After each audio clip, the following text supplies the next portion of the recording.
ନମସ୍କାର। ଆଜି ହେଉଛି ଡିସେମ୍ବର 19 ତାରିଖ ଶୁକ୍ରବାର ଦିନ।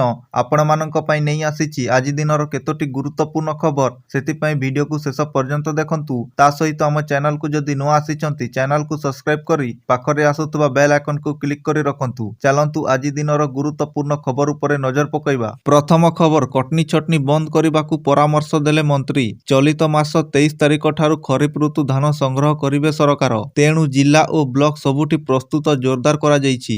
ଘନ ଘନ ବୈଠକ ବସିବା ସହ ଚାଷୀ, ମିଲର, ସମବାୟ ବିଭାଗ ଓ ଯୋଗାଣ ବିଭାଗକୁ ନେଇ ଆଲୋଚନା ଜାରି ରହିଛି। ଏଥିରେ ପଲସାର ବିଧାୟକ ତଥା ରାଜ୍ୟ ମତ୍ସ୍ୟ ଓ ପ୍ରାଣୀ ସମ୍ପଦ ବିକାଶ ବିଭାଗ ମନ୍ତ୍ରୀ ଗୋକୁଲାନନ୍ଦ ମଲ୍ଲିକ ଯୋଗଦେଇ ସରକାରଙ୍କ ନୀତି ନିୟମ ଅନୁଯାୟୀ ଚାଷୀମାନେ କେବଳ ମଣ୍ଡିରେ ଧାନ ଦେଇ ଏହାର ସଠିକ ମୂଲ୍ୟ ବାବଦକୁ କ୍ୱିଣ୍ଟାଲ ପିଛା 3100 ଟଙ୍କା ପାଇବା ସହ ସମ୍ପୂର୍ଣ୍ଣ ଭାବେ କଟନୀ ଛଟନୀ ପ୍ରସ୍ତାବକୁ ବନ୍ଦ କରିବାକୁ ନିର୍ଦ୍ଦେଶ ଦେଇଥିଲେ। ପରବର୍ତ୍ତୀ ଖବର, ଭୁବନେଶ୍ୱର ଏମ୍ସକୁ ଯିବ ସ୍ୱତନ୍ତ୍ର ଆମ୍ବୁଲାନ୍ସ କରିଡର। ଆଉ ଟ୍ରାଫିକରେ ଫସିବେନି ରୋଗୀ। ଜରୁରୀକାଳୀନ ସ୍ଥିତିରେ ରୋଗୀଙ୍କୁ ସୁରକ୍ଷିତ ଓ ଶୀଘ୍ର ହସ୍ପିଟାଲରେ ପହଞ୍ଚାଇବା ପାଇଁ ରାଜ୍ୟ ସରକାର ଏକ ବଡ଼ ମାଷ୍ଟର ପ୍ଲାନ ପ୍ରସ୍ତୁତ କରିଛନ୍ତି। ଭୁବନେଶ୍ୱରର ଖଣ୍ଡଗିରି ଛକରୁ ଏମ୍ସ ପର୍ଯ୍ୟନ୍ତ ଏକ ସ୍ୱତନ୍ତ୍ର ଆମ୍ବୁଲାନ୍ସ କରିଡର ନିର୍ମାଣ କରାଯିବ। ବୁଧବାର ପୂର୍ତ୍ତ ଓ ଆଇନ ମନ୍ତ୍ରୀ ପୃଥ୍ୱୀରାଜ ହରିଚନ୍ଦନଙ୍କ ଅଧ୍ୟକ୍ଷତାରେ ଅନୁଷ୍ଠିତ ଏକ ଉଚ୍ଚସ୍ତରୀୟ ବୈଠକରେ ଏହି ନିଷ୍ପତ୍ତି ନିଆଯାଇଛି। ରୋଗୀଙ୍କୁ ଗୋଲ୍ଡେନ ଆୱାର ମଧ୍ୟରେ ଚିକିତ୍ସା ଯୋଗାଇ ଦେବା ଏହି ପ୍ରକଳ୍ପର ମୂଲ୍ୟ ଲକ୍ଷ୍ୟ। ଖଣ୍ଡଗିରିରୁ ଏମ୍ସ ପର୍ଯ୍ୟନ୍ତ ସମ୍ପୂର୍ଣ୍ଣ ରାସ୍ତାକୁ 3 ଲେନ୍ ପରିଣତ କରାଯିବ।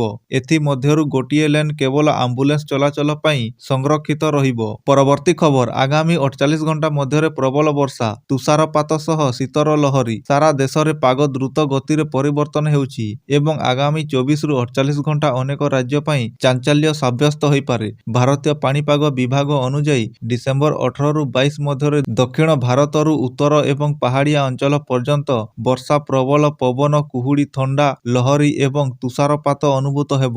ନିରନ୍ତର ସକ୍ରିୟ ପଶ୍ଚିମୀ ବିସ୍ତାର ଯୋଗୁଁ ଥଣ୍ଡା ବୃଦ୍ଧି ପାଇବାର ସମ୍ଭାବନା ରହିଛି। ପାଣିପାଗ ବିଭାଗ କହିଛି ଯେ ଏହି ପରିବର୍ତ୍ତନ ଯାତାୟାତ, ବିମାନ ଏବଂ ରେଳ ସେବାକୁ ପ୍ରଭାବିତ କରିପାରେ। ଅନେକ ଅଞ୍ଚଳରେ ଦୃଶ୍ୟମାନ କମ୍ ଥିବାରୁ ଲୋକଙ୍କୁ ସତର୍କତା ଅବଲମ୍ବନ କରିବାକୁ ପଡ଼ିବ। ପରବର୍ତ୍ତୀ ଖବର, ଦିଲ୍ଲୀରେ ଶୂନ୍ୟକୁ ଖସି ଆସିଲା ଦୃଶ୍ୟମାନତା। ଉତ୍ତର ଭାରତରେ ଘନ କୁହୁଡ଼ି ଏବଂ ବିଷାକ୍ତ କୁହୁଡ଼ି ତାଣ୍ଡବ ଜାରି ରଖିଛି। ଗତକାଲି ଲକ୍ଷ୍ନୌରେ ଭାରତ ଦକ୍ଷିଣ ଆଫ୍ରିକା ଚତୁର୍ଥ ଟି-20 ମ୍ୟାଚ୍ କୁହୁଡ଼ି ଯୋଗୁଁ ବାତିଲ କରାଯାଇଥିଲା। ଆଜି ସକାଳେ ଦିଲ୍ଲୀ ଏନ୍ସିଆରରେ ଘନ କୁହୁଡ଼ିର ଆବରଣ ଘୋଡ଼ାଇ ହୋଇଯାଇଛି, ଯାହା ଫଳରେ ଅନେକ ଅଞ୍ଚଳରେ ଦୃଶ୍ୟମାନତା ଶୂନ୍ୟ ହୋଇଯାଇଛି। ଜବାହରଲାଲ ନେହେରୁ ଷ୍ଟାଡିୟମ ଚାରିପାଖରେ ବିଷାକ୍ତ କୁହୁଡ଼ିର ଏକ ଘନ ସ୍ତର ଦୃଶ୍ୟମାନ ହୋଇଛି, ଯେଉଁଠାରେ AQI 349ରେ ଅତି ଖରାପ ବର୍ଗରେ ରେକର୍ଡ କରାଯାଇଛି। ପରବର୍ତ୍ତୀ ଖବର, ବିଧାୟକଙ୍କ ଦରମା ବୃଦ୍ଧି ପ୍ରସଙ୍ଗ। ମୁଖ୍ୟମନ୍ତ୍ରୀଙ୍କୁ ପୁନର୍ବିଚାର ପାଇଁ ଭାଜପା ବିଧାୟକଙ୍କ ପ୍ରସ୍ତାବ। ଭାଜପା ବିଧାୟକ ଦଳର ଗୁରୁତ୍ୱପୂର୍ଣ୍ଣ ବୈଠକ ବସିଥିଲା। ତେବେ ଆଜି ବୈଠକ ପରେ ଶାସକ ଦଳର ବିଧାୟକମାନେ ମୁଖ୍ୟମନ୍ତ୍ରୀଙ୍କୁ ଭେଟିଥିଲେ। ବିଧାୟକଙ୍କ ଦରମା ବୃଦ୍ଧି ପ୍ରସଙ୍ଗରେ ପୁନର୍ବିଚାର କରିବା ପାଇଁ ଦାବି କରିଛନ୍ତି। ମୁଖ୍ୟମନ୍ତ୍ରୀଙ୍କୁ ଲିଖିତ ଭାବେ ଭାଜପା ବିଧାୟକମାନେ ପ୍ରସ୍ତାବ ଦେଇଛନ୍ତି। ଓଡ଼ିଶାରେ ବିଧାୟକଙ୍କ ଦରମା 3 ଗୁଣ ବୃଦ୍ଧିକୁ ନେଇ ଚର୍ଚ୍ଚା ଜୋର ଧରିଛି। ଏହି ପ୍ରସଙ୍ଗକୁ ନେଇ ଅନେକ ମହଲରେ ଅସନ୍ତୋଷ ଦେଖାଯିବା ପରେ ଭାଜପା ବିଧାୟକମାନେ ଏହା ଉପରେ ପୁନର୍ବିଚାର କରିବା ପାଇଁ ଦାବି କରିଛନ୍ତି। ଏହାରି ଭିତରେ ସରକାର ପୁଣି ବିଧାୟକଙ୍କ ଦରମା କମାଇ ଦେବା ବୋଲି ପୁଣି ଚର୍ଚ୍ଚା ହୋଇଛି। ପରବର୍ତ୍ତୀ ଖବର, ଦିଲ୍ଲୀ ବାୟୁ ପ୍ରଦୂଷଣ ସଙ୍କଟ, ଚାଇନା ଦେଲା ସଫଳତା ମନ୍ତ୍ର। ବେଜିଂ ମଡେଲରୁ ଶିଖିବ କି ଭାରତ?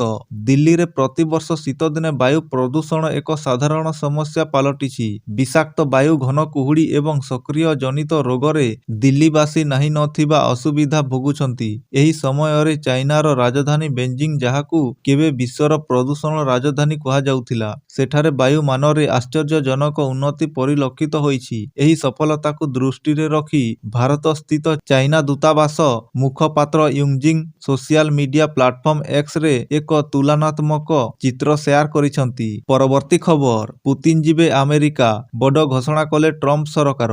ରୁଷିଆ ଏବଂ ୟୁକ୍ରେନ ମଧ୍ୟରେ ଯୁଦ୍ଧ ଏକ ଜଟିଳ ପ୍ରସଙ୍ଗ ହୋଇ ରହିଛି, ଯାହାର ସମାଧାନ ପାଇଁ ଆମେରିକା ରାଷ୍ଟ୍ରପତି ଡୋନାଲ୍ଡ ଟ୍ରମ୍ପ ମଧ୍ୟ ସଂଘର୍ଷ କରିଛନ୍ତି। ସେ ବ୍ୟକ୍ତିଗତ ଭାବରେ ରୁଷିଆ ରାଷ୍ଟ୍ରପତିଙ୍କ ସହ ସାକ୍ଷାତ କରିଥିଲେ। ଏକ ଚୁକ୍ତି ମଧ୍ୟସ୍ଥତା ପାଇଁ ତାଙ୍କର ସବୁଠାରୁ ଦକ୍ଷ ପରାମର୍ଶଦାତାଙ୍କୁ ରୁଷିଆକୁ ପଠାଇଥିଲେ। ସ୍ନେହ ଏବଂ ଉତ୍ସାହ ସହିତ ୟୁକ୍ରେନ ରାଷ୍ଟ୍ରପତି ଜେଲେନ୍ସ୍କିଙ୍କୁ ମନାଇବାକୁ ଚେଷ୍ଟା କରିଥିଲେ, କିନ୍ତୁ ଏହି ସମସ୍ୟାଟି ଏ ପର୍ଯ୍ୟନ୍ତ ସମାଧାନ ହୋଇପାରିନାହିଁ। ଏହି ସମୟରେ ଗୁରୁତ୍ୱପୂର୍ଣ୍ଣ ଖବର ସାମ୍ନାକୁ ଆସିଛି। ୟୁକ୍ରେନ ସମସ୍ୟାର ସମାଧାନ ଖୋଜିବା ପାଇଁ ରୁଷିଆ ଏବଂ ଆମେରିକା ପ୍ରତିନିଧିମାନେ ପୁଣି ଥରେ ସାକ୍ଷରତା କରିବେ। ପରବର୍ତ୍ତୀ ଖବର ଇଶାନ କିଷାନଙ୍କ ଧୂଆଁଧାର ଶତକ, ସୈୟଦ ମୁସ୍ତାକ ଅଲି ଟ୍ରଫି ଜିତିଲା ଝାରଖଣ୍ଡ। ଭାରତୀୟ ଘରୋଇ କ୍ରିକେଟର ସବୁଠାରୁ ବଡ଼ ଟି-20 ଟୁର୍ଣ୍ଣାମେଣ୍ଟ ସୈୟଦ ମୁସ୍ତାକ ଅଲି ଟ୍ରଫିରେ ନୂଆ ଇତିହାସ ରଚିଛି ଝାରଖଣ୍ଡ। ଗୁରୁବାର ପୁଣେଠାରେ ଅନୁଷ୍ଠିତ ରୋମାଞ୍ଚକର ଫାଇନାଲ ମ୍ୟାଚରେ ହରିୟାଣାକୁ ପରାସ୍ତ କରି ଝାରଖଣ୍ଡ ପ୍ରଥମ ଥର ପାଇଁ ଏହି ଟ୍ରଫି ହାସଲ କରିଛି। ପୁଣେଇରେ ଖେଳାଯାଇଥିବା ଏହି ମ୍ୟାଚରେ ଝାରଖଣ୍ଡ ସବୁ ବିଭାଗରେ ଶ୍ରେଷ୍ଠ ପ୍ରଦର୍ଶନ କରି ଟାଇଟଲ ଜିତିଛି। ଏହି ସଫଳତା ସହ ଝାରଖଣ୍ଡ କ୍ରିକେଟ ଦଳ ନିଜର ଶ୍ରେଷ୍ଠତା ପ୍ରମାଣିତ କରିବା ସହ ଦେଶରେ ଘରୋଇ କ୍ରିକେଟରେ ଏକ ନୂତନ ଅଧ୍ୟାୟ ଯୋଡ଼ିଛି।